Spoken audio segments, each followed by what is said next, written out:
ঠিক আছে, ক্যান্ডিডেটের বাড়ি হচ্ছে এখানে, এই কেন্দ্রে তার ভোট। আমি স্পষ্ট ভাষায় বলতেছি, যদি আমি কাউকে দেখি কেউ কোনো ভোট চাইতে ঢুকছে, আমি কিন্তু আটকে রাখবো, সে যেই হোক, সে যেই হোক। সমস্যা কি এতদিন? সমস্যা তো আজকে আজকালকে। দাদা আপনি বাইরের লোক নিয়ে আসলেন কেন? আপনি লোক রাখবেন, আমি আপনি বাইরের লোক আসবে কি জন্য? বাইরের লোক আসলো কেন?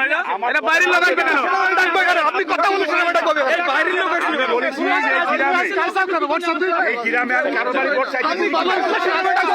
বাইরের লোক আসবে কি জন্য? বাইরের লোক আপনি 10 বছর মেম্বারি করে কি জানেন? আপনি মেম্বার যদি আপনি এই করেন তাহলে এলাকার উন্নয়ন কিভাবে করবেন আপনি?